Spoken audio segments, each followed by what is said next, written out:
Tidak ada yang terlalu rusak bagi Allah. Sebetulnya, Alkitab sudah mencatat beberapa kali kata rusak. Contohnya, pada Perjanjian Lama dalam Kejadian 6 ayat 12, Allah menilik bumi itu dan sungguhlah rusak benar, sebab semua manusia menjalankan hidup yang rusak di bumi. Ini adalah masa ketika Nuh dan bumi diberi kesempatan yang kedua. Sesungguhnya meski Tuhan melihat bumi sudah rusak, Tuhan selalu punya hati untuk memulihkan umatnya, untuk memulihkan bumi. Nuh adalah satu-satunya orang di zaman itu yang didapati benar di hadapan Tuhan, di antara orang-orang yang hidup sezamannya, seangkatannya. Ketika kita sebagai manusia ciptaan Allah jatuh dalam dosa, sesungguhnya kita sudah rusak. Bapak Ibu Saudara tahu kalau barang rusak berarti tidak lagi bisa berfungsi sebagaimana mestinya. Entah itu rusak secara fisik yang tidak indah pada pandangan kita, ataupun rusak secara total di mana dia tidak bisa memenuhi fungsi awal ketika benda itu diciptakan. Saya sendiri nggak suka kalau barang rusak. Contohnya TV. Sekarang TV saya ada garisnya. Kata suami saya, garis yang kecil, pelan-pelan, tipis akan melebar dan jadi hitam. Garis LED pada TV.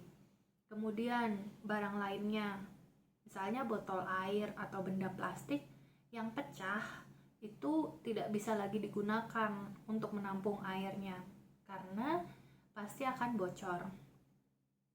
Kalau kita dengan keterbatasan kita tidak bisa memperbaiki segala barang elektronik atau yang lainnya, dan pasti kita buang. Kita anggap barang yang rusak itu setara dengan sampah. Disinilah bedanya, indahnya Tuhan kita. Tuhan Yesus tahu bahwa kita rusak dan keadaan kita itu adalah penuh dengan dosa. Dalam firman Tuhan Roma 3 ayat 9 hingga 19 saya bacakan. Jadi bagaimana? Adakah kita mempunyai kelebihan daripada orang lain?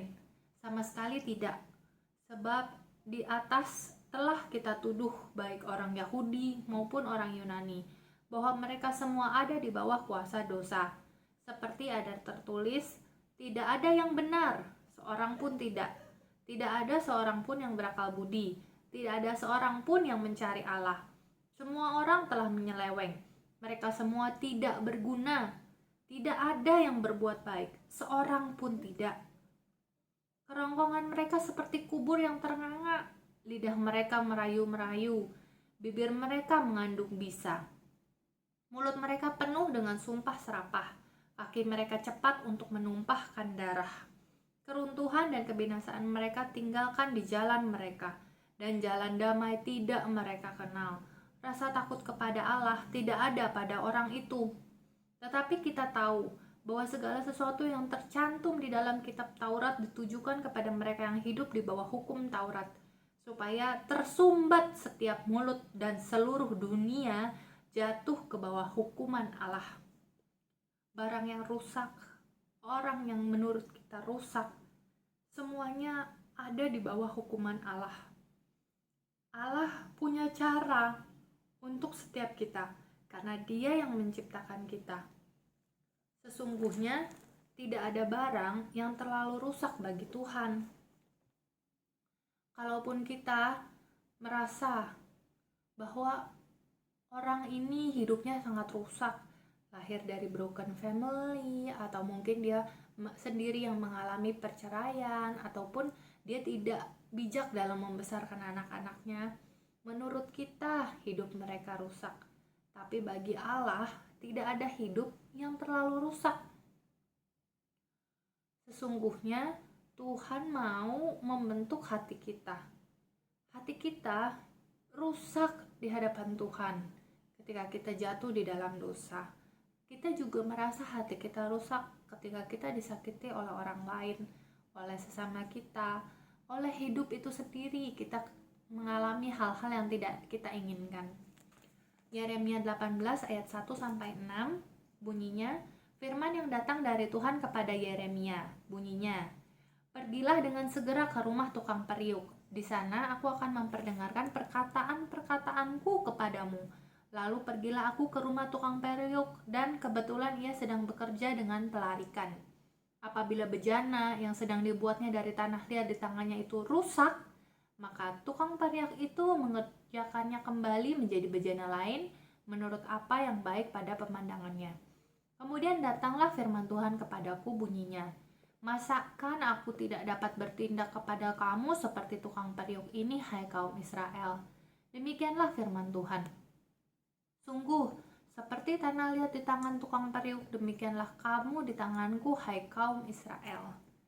Kita semua adalah bejana yang dibentuk oleh tangan Tuhan sendiri. Bejana mengalami proses pembentukan yang cukup sulit, dan jika bejana itu rusak, maka bejana itu bisa dibentuk kembali menjadi bejana yang baik.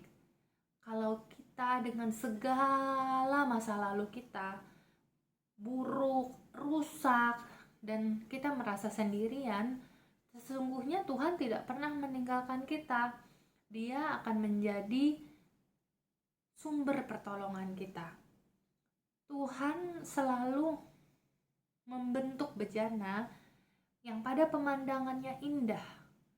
Setiap kita indah pada pandangan Tuhan ketika kita mau dibentuk dan disempurnakan seperti yang Tuhan mau. Memuliakan Tuhan, menjadi bejana yang indah bagi Tuhan, hanya ada dan hanya diketahui oleh Tuhan sendiri yang membentuk kita. Mungkin bagi orang lain kita rusak, mungkin bagi orang lain kita bebal, tapi Tuhan tahu kedalaman hati kita. Tuhan tahu apa yang kita perlukan, dan pembentukan orang demi orang adalah bagian Tuhan. Mungkin ada orang-orang yang Tuhan pakai untuk menjadi perpanjangan tangan Tuhan menyentuh hati kita. Tapi di saat yang sama Tuhan pun sedang membentuk orang itu. Kadangkala orang-orang tidak merasa bahwa apa yang mereka sedang lakukan, apa yang sedang mereka katakan pun sudah diatur oleh rencana dan kehendak Tuhan. Yang pasti kita yang menjadi bejana, milikilah hati yang mau rendah hati yang mau dibentuk, hati yang bukan siap untuk mengucapkan kata-kata apa yang perlu saya ucapkan, tapi hati yang justru mau mendengar, dan mulut yang mau untuk tunduk dalam rencana Tuhan. Tuhan adalah Tuhan yang sempurna dan tidak pernah gagal di dalam segala sesuatu yang Dia kerjakan. Mari kita muliakan Tuhan dan mohon penyertaan Tuhan setiap hari.